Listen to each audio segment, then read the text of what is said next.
Welcome, everybody, to the Untangled Blueprint. This is the one where we move from the drama triangle to our docs. So, over the past few weeks, you've been all working really hard figuring out what your feel good life is going to look like. You're getting clear on what you want, you're noticing what's holding you back, and you're starting to see how your emotions lead to thoughts, and how your thoughts lead to fears, and how those fears turn into these limiting beliefs that are keeping you stuck in this crazy, frustrating cycle. So, in the last lesson, we practiced emotional regulation through the lens of the emotional ladder. And we're using this as a new visual tool every time we use the feel good formula. And we're going to try and reach for the truth when we spot these limiting beliefs. And maybe we're going to be able to get to one better feeling thought at a time to help us climb that ladder. And remember, mastering your emotions isn't a one and done thing. It's really something you have to practice regularly so that you can stay centered. So we've spent a lot of time on understanding ourselves for the majority of these first few lessons. But in this lesson, we're actually going to take our first step away from just ourselves, and we're going to branch into a new concept that's going to help us not only understand us, but also start to understand other people around us better. So we're taking our first look deep inside our relationships now, and we're going to try and uncover the roles that we tend to play that are also keeping us stuck in this drama of this victim mindset and of these bad feeling thoughts. So in this lesson, we're diving into something called the drama triangle, that some people also call the victim triangle. And I'm also going to introduce you to a life-changing tool, seriously, a life-changing tool called doc work. And I promise you that doc work is going to be the key to learning how to stay calm and grounded from this moment on. From this moment on, you're just going to be practicing and practicing and practicing this concept, and it's literally going to change your life. Okay, so let's start with the drama triangle. So, back in the 60s, there was a psychologist named Dr. Stephen Cartman, and he came up with this idea of using a triangle to identify the three major unhealthy roles that people could unknowingly play in both their minds and in their relationships. So, those three roles, in short, were the victim, the persecutor, and the rescuer. We're going to go through each three of these and really get into depth on them. Okay, so the victim, the first underlying message when we're in this victim role is I have no control over my circumstances, and therefore life is happening to me. And if you remember from the four foundational truths when we first started Untangled, you're going to remember that the fourth one is that we understand that life is always happening without a doubt, no matter what, no matter how challenging it may seem, it is happening for us. So this victim role in particular is one that we have to pay very, very close attention to in order to keep untangling. So a victim feels helpless, they feel stuck, and they usually are overwhelmed emotionally by whatever situation has brought them into that role. In general, whether they realize it or not, the victim has an underlying belief that they are helpless. And so instead of seeing contrast and turning it into clarity, like we've been learning to do, the victim is sitting in resistance to that contrast and thinking it should not be this way, right? That's what the difference between resistance and contrast is. So think of a child stomping his feet when he doesn't get his way. He's throwing things, he's crying, he's yelling. That kid is looking for someone else to fix things for them because they feel incapable of fixing it themselves.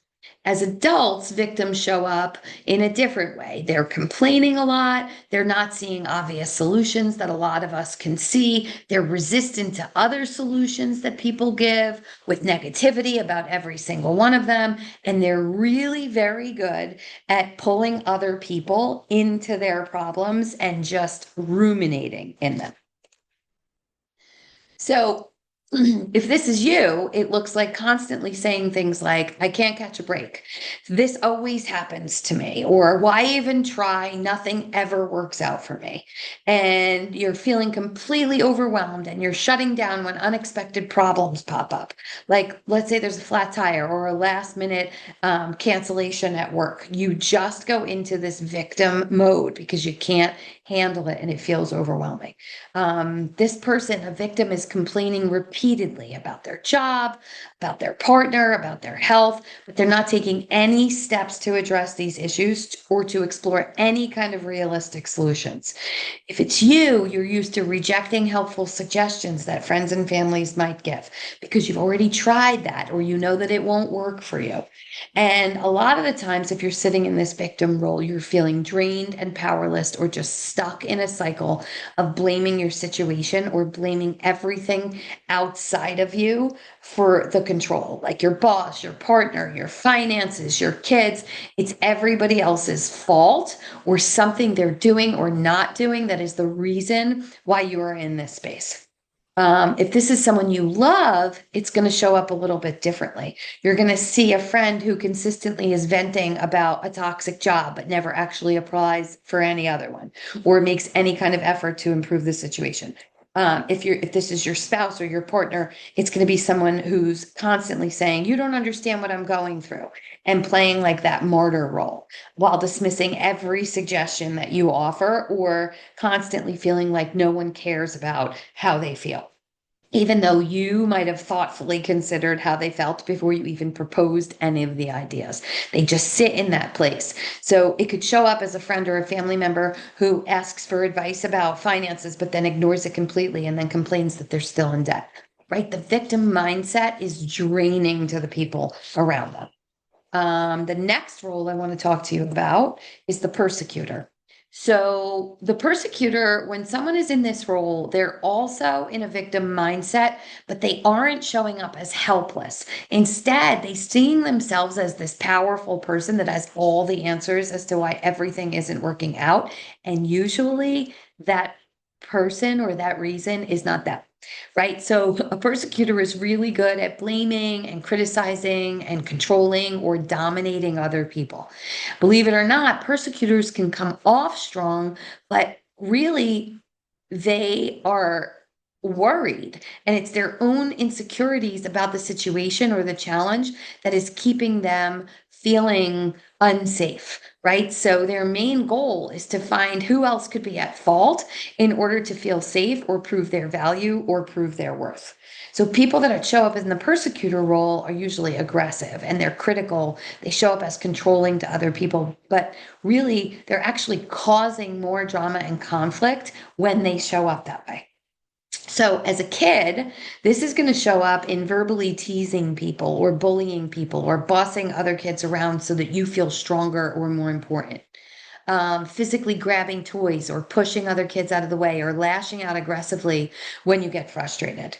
Or constantly pointing fingers saying, it's your fault we lost, or you messed this up for us, or you're so stupid, or you're the reason why we don't have recess today. In a kid, it's also always needing to win or trying to dominate games or arguments or activities and then blaming other people if they lose or they don't get their way. But as an adult, this shows up a little bit differently, right? It shows up as us criticizing or belittling other people. Maybe we're doing it in public or maybe we're doing it in private. Sometimes we're being sarcastic and sometimes it's really, really harsh. As an adult, this could mean that we're being overly controlling about details, like insisting that things in the house get done a certain way. So you may be a persecutor if you insist that the dishwasher has to be loaded a specific way and you belittle the way somebody else does it. It could show up physically as aggression through slamming doors, raising your voice, having really harsh body language, or nasty sighs coming out of your mouth, or just intimidating gestures when you get angry or threatened. And it shows up as you saying things like, if you had just listened to me, this never would have happened, or it's your fault we're in this mess anyway, and really just constantly trying to point that finger.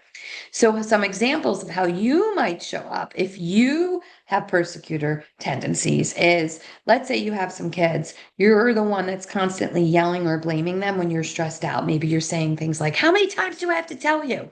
Or, "If you just have behaved, I wouldn't have to yell." Right? We're looking to blame them. If it's you and you're a persecutor and you have a partner that you're in a conflict with, you're going to constantly try and point out their mistakes or their shortcomings. Like, "If you handled money better, we wouldn't have these problems." Or, "You never listen. No wonder we're always fighting." And just constantly trying to shift the blame on the other person.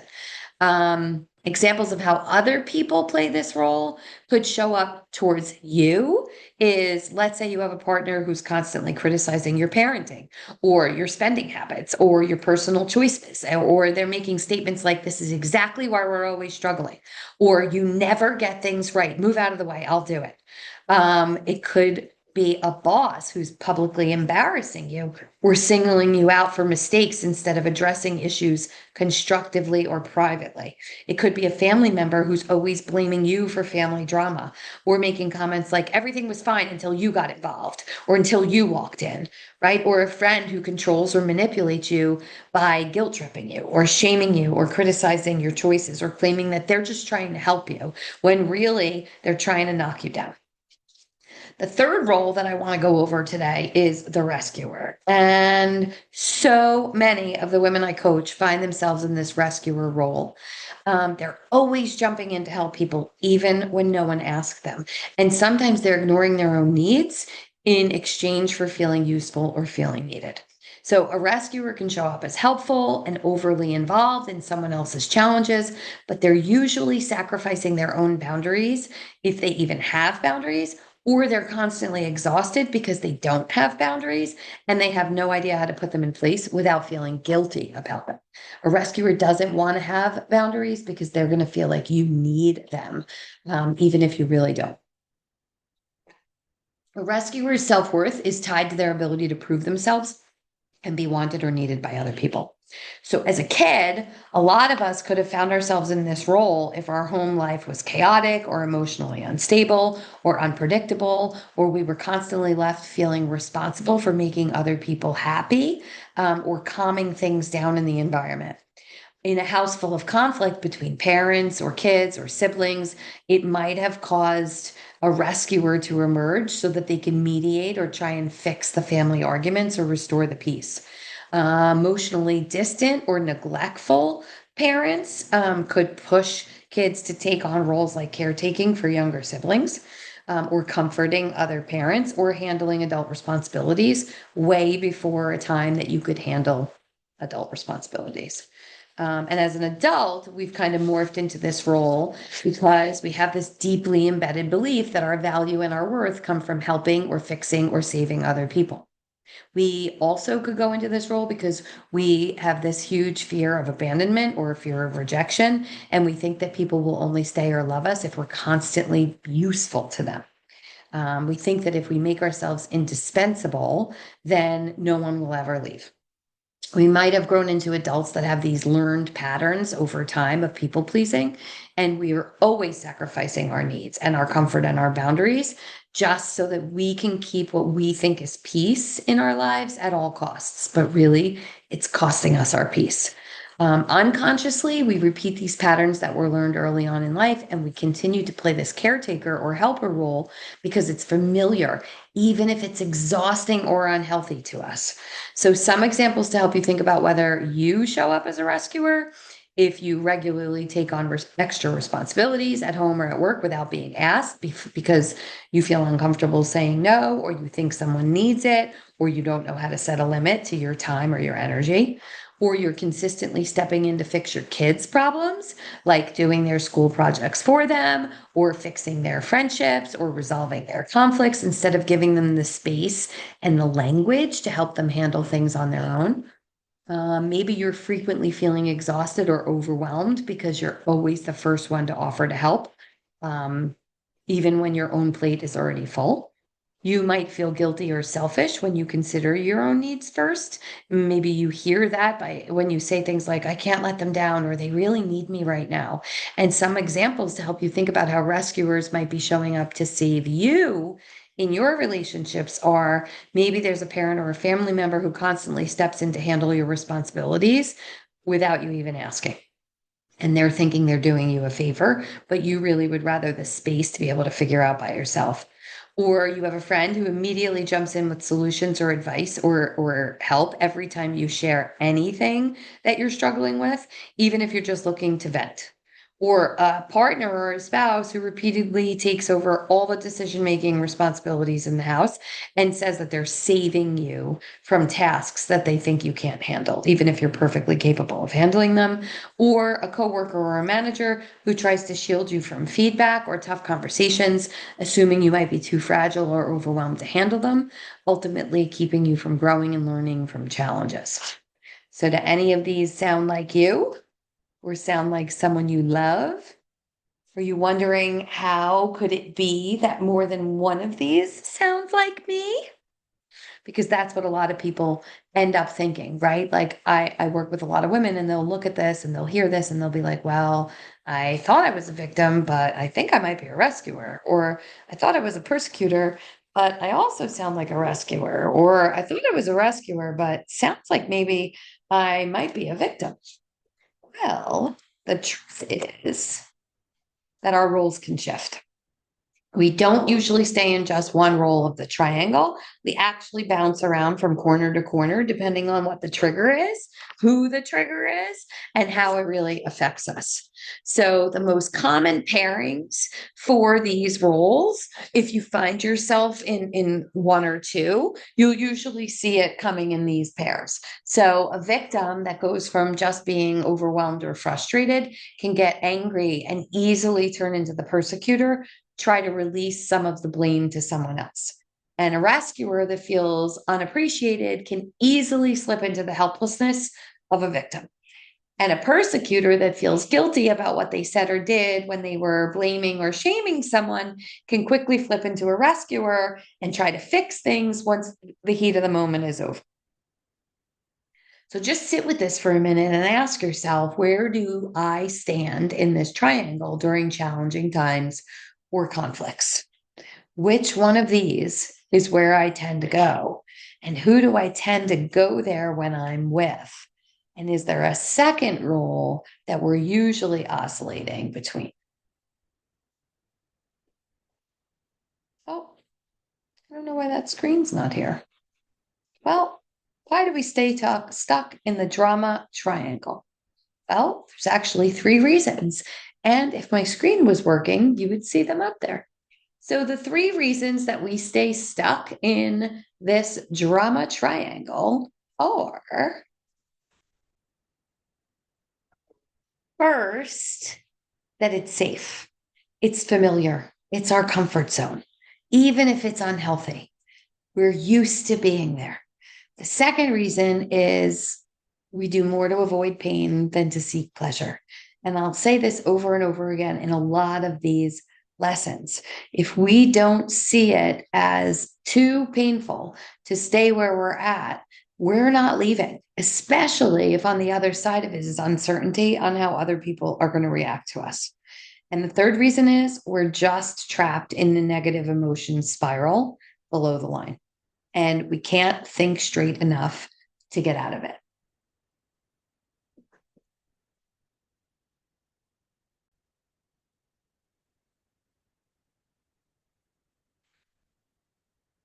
But just like all of the other tools in the Untangled blueprint, the good news is that you can step right out of this drama triangle by just becoming aware and choosing a different feeling thought and really a less habitual action that comes as a response to that thought. And just like that, you really can move from the drama triangle into a much better feeling triangle that's called the empowerment triangle. So the empowerment triangle, it takes the same roles that we traditionally fall into and it flips them upside down. It helps us notice the fears, the limiting beliefs, and the below the line tendencies, and then gently rewire our brains in a way that will help us move up the emotional ladder.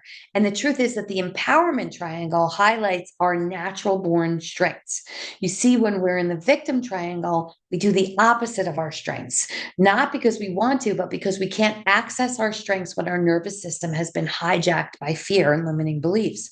But when we can calm our nervous system down, we really can see how much better it's going to be if we were the victim, we can become the victor. And we're going to use this mindset shift to take control and actually create an experience that we would prefer over what is actually happening.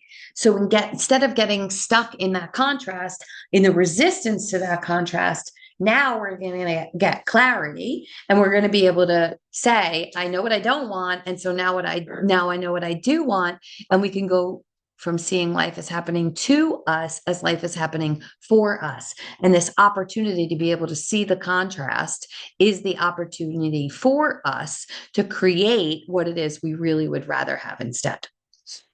So when the triangle gets flipped upside down, the victim becomes the victor or the creator. And then when the triangle gets flipped upside down, if you're normally the persecutor, you can take what you're recognizing about the situation where you normally would blame or shame or criticize other people, and you can use that information to become something called the challenger instead.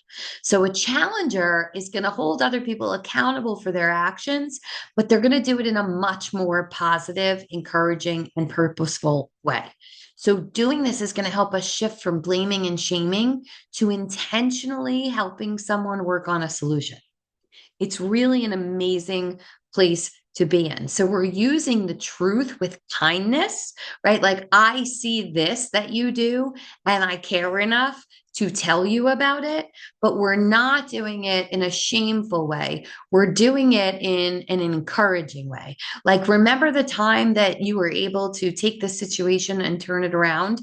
What can we do here that does the same thing? That's a challenger versus you're always doing this and getting yourself into the same situation, right? We're highlighting the solution that they came up with. We're highlighting the progress that they're made. We're highlighting the benefits that they were able to see the last time, even if the behavior becomes repeated, right? This is going to encourage them to grow. It's going to hold them accountable, but it's really going to encourage them to grow. And it's going to focus on the solution instead of the problem. It's going to focus on learning instead of sitting in blame. It's going to be respectful. And it comes as an invitation, not an attack. Do you want me to help you see this from a different perspective? Do you want me to tell you how I think this could go? Right? So it's going to feel safer and it's not going to trigger those below the line emotions that being a persecutor normally would. Okay. And now we have this. So this is the rescuer. So how can the rescuer get flipped upside down in the empowerment triangle? Well, we can take our heart of healing and helping other people and really just shift from rescuing them into becoming someone that supports them without losing ourselves. So a rescuer becomes a coach. Coach uses boundaries and compassion and encourages and empowers other people to solve their own problems. And really, a coach can become a powerful ally to anyone that's sitting in the victim role, right? So rather than jumping in and saving people when they're not asked, we can get curious and we can hold space with compassion. It could show up as someone maybe saying, where they used to be a rescuer, not even asking if you need help and just showing up to do something versus saying, I'm sure you have this handled, but I'm free on Tuesday afternoon if you'd like a hand, right? It's offering to help without pushing yourself on somebody and without taking over, or rescuing them unless they need it. And it's also not jumping in to help them unless they verbally ask for it and we try not to jump in and do it for them. We're going to jump in and try and help them see how to do it for themselves. So that's the difference between the rescuer and the coach. We're going to ask a lot of questions. We're going to offer support, and we're really not going to sabotage our own lives for the benefit of helping other people. We're going to take a second and really just think about what the best way to help this person is without us having to get so exhausted and do it for them. So if you want to take the information about the two triangles and really understand that both are going to exist, right? So we can't get away from the fact that both triangles exist.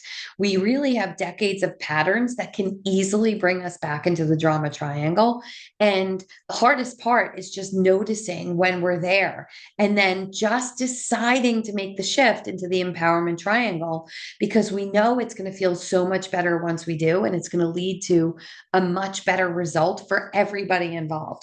So a lot of us do this already on our own, and we just haven't had words for it. A lot of us can notice it and name it.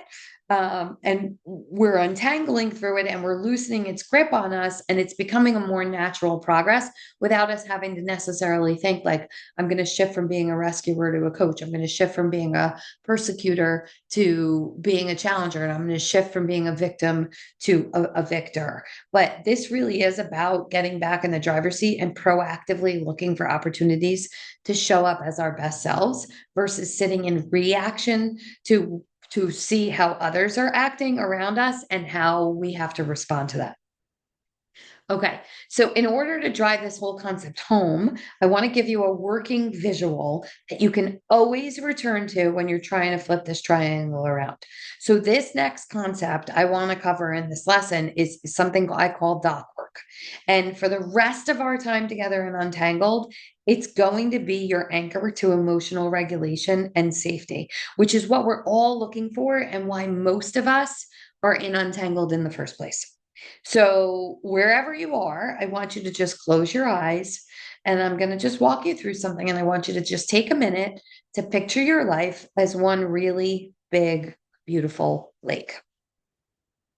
The sun is shining, and you're standing steady on this beautiful wooden dock, and it's all yours. So, this dock is your place of emotional stability, it's your place of clarity. It's your place of calm. And when you're up on this dock, you can clearly see the entire lake. You can see beyond the trees in the distance and the bright sky full of birds. And it's just peaceful and calm and happy up there. So as your life goes on, you find yourself tethering your dock to other people's docks. So if you are or were married, you could tie those docks together and you start building structures on top of those joint docks. And these are going to solidify these relationships that we're building on top of. And if you have kids, with each kid, you're going to tether a new line and you're going to keep them super close in an almost permanent way. But as they get older, you're going to allow their line to loosen to give them access to their own worldview and their own roles and their own view of their own dock. If you have siblings, you're tied to their docks. If you have parents, you're tethered to their docks. If you have close friends, you're tethering there. And before you know it, you can see that there's now an entire network of docks all tied together around you. And you have this beautiful lake community that's all yours. No matter what the neighbors do, you know that when you stay on your dock, you can see solutions to problems, you can get to other people's perspectives, and all the possibilities that life has to offer are available to you. When you're on your dock, you can see how things really work. because you're high enough up and you have a great view. And that view is going to allow you to handle every challenge calmly and clearly and compassionately. Now, I want you to consider how the drama triangle can infect this network of docks. So, if you're in the drama triangle, you've been pulled off of your dock. You're now no longer safe in that calm place and you're in the water. And once you're in the water, it becomes harder and harder to handle any challenge that life throws your way calmly or clearly. So imagine you're in the victim role of the drama triangle. In this case, you've fallen into the water and you're flailing around, and maybe you're scared or you're in a panic and you're not sure how you fell in or what pushed you in or how you're possibly going to get out. You feel like you're drowning when you're in this victim role and you're absolutely helpless at that moment. Maybe you're screaming for help, or maybe you're just flailing and moaning and just hoping someone will notice and jump in and rescue you. Like you're not willing to ask because you're pretty sure that they can see you. And you believe that if they wanted to help, they actually would. What if you're normally the persecutor in the drama triangle? Let's think about what that would look like in terms of your doc. If you're a persecutor, a few things can pull you off your dock. First, that victim that fell in, that's flailing around, well, that flailing is either making you nervous because you're not quite sure how to save them, or scared because you don't like when they're out of control like that. Or maybe even annoyed because you've told them multiple times how to not fall into that water and they're not listening. No matter what the reason, the flailing of the victim can send a huge wave that knocks you off of the dock before you even realize it.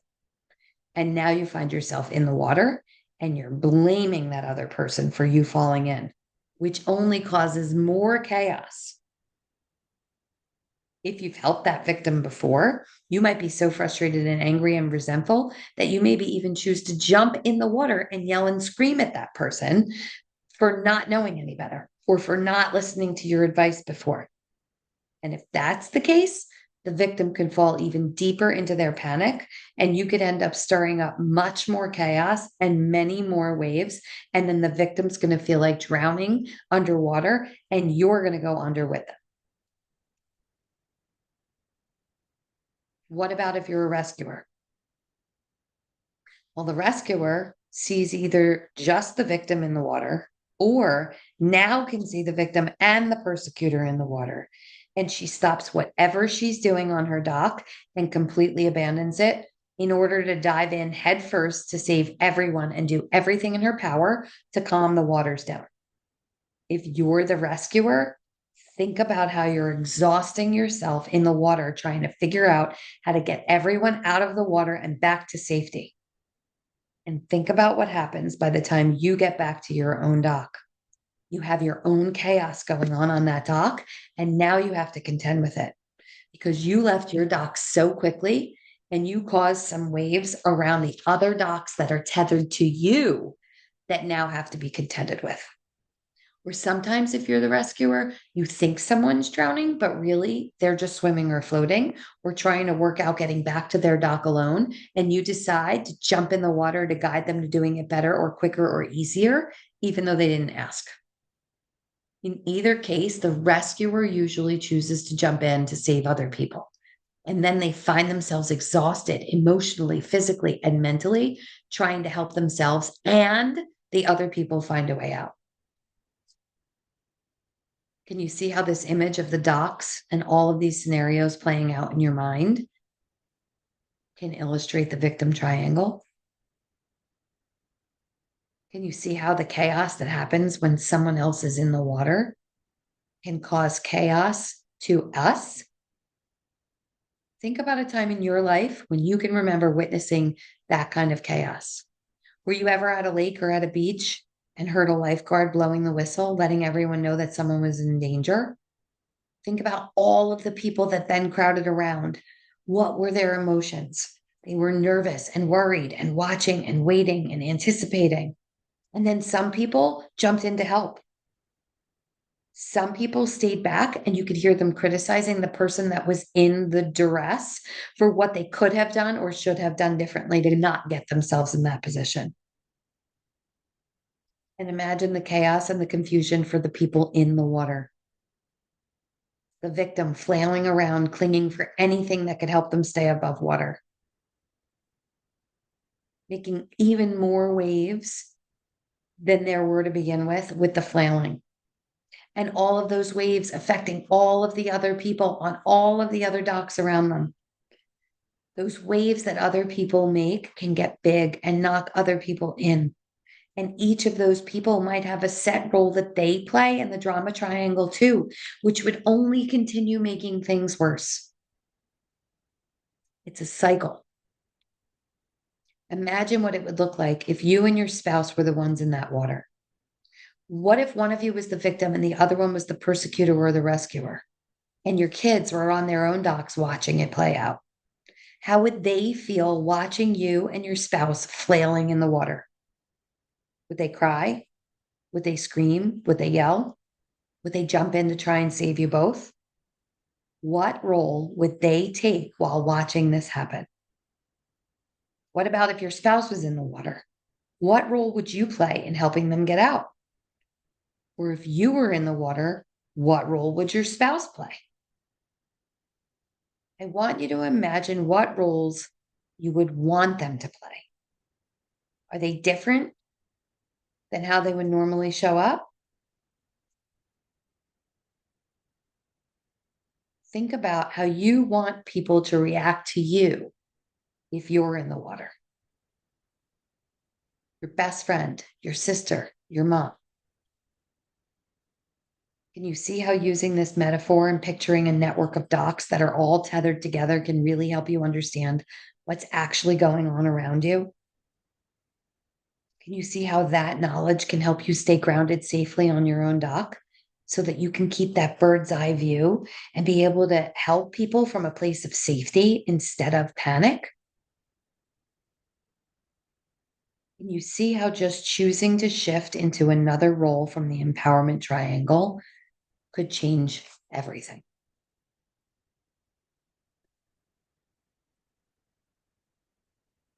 In the empowerment triangle, the person that once was the persecutor can notice someone else in the water and choose to help them. Challenging the victim, we can help them find their way back to their own emotional regulation. And then they can climb back out of the water. We can remind them of their strengths. We can remind them of other perspectives. We can remind them of other possible solutions without blaming them or shaming them. And the person that once was the rescuer can notice someone in the water and choose to coach them instead of rescuing them. When they do that, they're guiding a victim to find their way back to their own emotional regulation and climb back out of the water. And if they don't want to guide themselves back, the rescuer can clearly see that they don't need her help, or they want help from her that isn't safe for her to give. From her dock, she can see how to stay anchored and supportive without creating any more chaos by leaving her own dock unattended or jumping in and creating a wave. And the victim in this case, well, the victim can go in the water, but with just a little bit of awareness, can easily notice that they went in. This is what we're hoping for. Sometimes we might be able to instantly realize that we were never drowning in the first place, and we can just start to calmly swim back to safety or just learn to float. If we're floating, we can hear the help from the challengers and the coaches. We can listen to their guidance and that can help us find our way out. We can understand who the best coaches and challengers are. And we can remember to call on them when we're feeling stuck and in the water to help us get out. But getting back to safety, getting back to our docks, getting up on the dock is always the goal. Getting back to a seat on the sturdy, safe dock is going to help you see things more clearly. When you're up there, you're not going to have water splashing in your eyes. You're not going to have this limited vision that would be happening if you were flailing in the water. You're not going to be underwater in a panic. And there's not going to be any waves that are continuously coming to take you out. So each of you has an exercise in your workbooks called the Victim to Victor worksheet. We're going to use this worksheet to help you become more aware of where you tend to sit in this lake of life and which role the people closest to you tend to show up into. Once we have this information, we're going to build on it in a way that is going to help us get really, really good at finding the actual triggers that are pushing you into the water and the best practices for how you're going to get out once we realize we fell and jumped in. For now, I want you to just start tracking on this sheet. Number one, the moments when you feel like life is happening to you. That means that you're in the victim triangle and you're ending up in a below the line emotion and you are off your dock. Number two, we're going to start to identify your go-to drama role. Which role do you tend to play when you're off your dock? Victim, why me? Persecutor, this is all your fault. Rescuer, I have to fix this. Or two of them that you oscillate between. You need to start being honest in order to see which ones show up the most in you. Next, I want you to start to challenge the story. Give some thought and language to whatever fears or limiting beliefs you might be hearing in the background of your mind. Think about what might have brought you into the water in the first place. Maybe it's the I'm not good enough feeling, or no one ever helps me. You can use the feel good formula here once you can get to the root cause of it to see if you can uncover where that thought came from or who told it to you or if it's even true. But the idea is really just to catch whatever it is, the thought, the belief that pulled you in. And then I want you to reflect on the impact of going into or staying in the water in one of those victim roles, how that victim mindset is going to affect your personal mood, your choices, your life, and your relationships. So what's the cost of you going in and staying in the water? And then finally, if you can, and you want to give it a try, we're going to work on this together. You're going to start to flip the script. So for every situation that brought you in the water, I want you to try and challenge yourself to find 3 good things, lessons or hidden opportunities or aha moments or things that you can see that were a benefit of the incident that pulled you in the water that maybe you wouldn't have noticed before. So really this part, flipping the script, is about learning how to see that this situation is happening for you instead of to you. And it really is the most amazing way to help reframe from a victim mindset to an empowerment mindset. So I want you to work on this throughout the week, and I want you to bring your insights to our next session, and we're going to build on them more, and we're going to talk about recognizing when you've slipped on your off your dock, and really a lot of ways, practical ways to help you climb back up. But for now, you have all the tools you need to start to flip your triangle upside down and go from the drama triangle to the empowerment triangle so that you can get safe and dry and anchored back up on your dock. And remember, life is not about never falling in. That's such a double negative. Life is not about preventing yourself from falling in the water ever again. We're all going in. It's really just about knowing how to gracefully get back onto your dock and staying in the water for shorter period of time when you do go in. So the more we do this, the more we realize how safe and loved we really are when we're up there, when we're on our dock. Dock work is a beautiful part of this untangling journey, and I cannot wait to hear all about what you untangled in this lesson.